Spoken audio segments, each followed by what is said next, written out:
Welcome to my channel. ನಾನಿವತ್ತು beetroot ಪಲ್ಯ ಹೇಗೆ ಮಾಡೋದು ಅಂತ ತೋರಿಸ್ತೀನಿ. ಅದಕ್ಕೂ ಮುಂಚೆ ಯಾರಿನ್ನ ನನ್ನ ಚಾನಲ್ಗೆ ಸಬ್ಸ್ಕ್ರೈಬ್ ಆಗಿಲ್ಲ ಸಬ್ಸ್ಕ್ರೈಬ್ ಮಾಡ್ಕೊಳ್ಳಿ. ನಾನಿಲ್ಲಿ 4 ಮೀಡಿಯಮ್ ಸೈಜು ಬೀಟ್ರೂಟ್ನ ತಗೊಂಡಿದ್ದೀನಿ.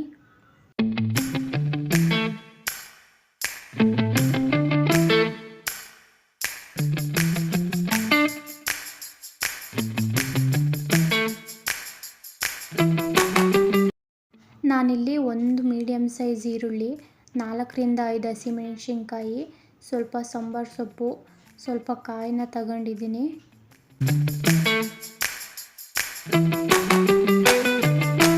ಒಂದು ಕುಕ್ಕರ್ಗೆ 2ರಿಂದ 3 ಟೇಬಲ್ ಸ್ಪೂನಷ್ಟು ಎಣ್ಣೆ, ಸಾಸಿವೆ, ಕರ್ಬೇವಿನ ಸೊಪ್ಪು, ನಾವು ಆವಾಗಲೇ ಹೆಚ್ಚಿಟ್ಕೊಂಡಿರೋ ಅಂಥ ಈರುಳ್ಳಿ, ಮೆಣಸಿನ್ಕಾಯಿ ಎಲ್ಲನೂ ಹಾಕ್ಕೊಂಡು ಚೆನ್ನಾಗಿ ಫ್ರೈ ಮಾಡ್ಕೊಳ್ಳೋಣ.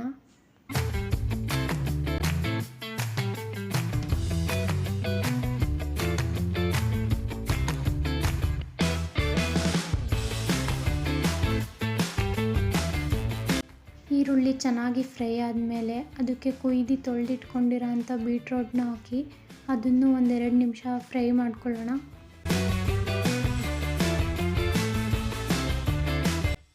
ಬೀಟ್ರೂಟ್ ಚೆನ್ನಾಗಿ ಫ್ರೈ ಆದಮೇಲೆ ಅದಕ್ಕೆ 1 ಟೀ ಕಪ್ಪಷ್ಟು ನೀರನ್ನು ಹಾಕಿ 1-2 ನಿಮಿಷ ಕುದಿಸ್ಕೊಳ್ಳೋಣ.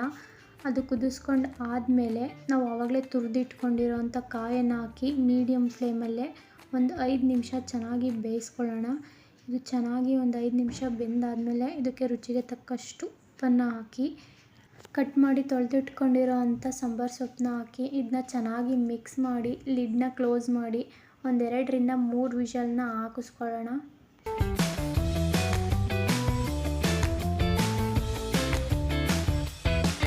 ಮೂರು ವಿಷಲ್ ಹಾಕಿಸ್ಕೊಂಡ್ಮೇಲೆ ಚೆನ್ನಾಗಿ ಹದವಾಗಿ ಬೆಂದಿರುತ್ತೆ. ಈ ವಿಡಿಯೋ ಯಾರಿಗಾದ್ರೂ ಇಷ್ಟ ಆದರೆ ಲೈಕ್ ಮಾಡಿ ಸಬ್ಸ್ಕ್ರೈಬ್ ಮಾಡ್ಕೊಳ್ಳಿ.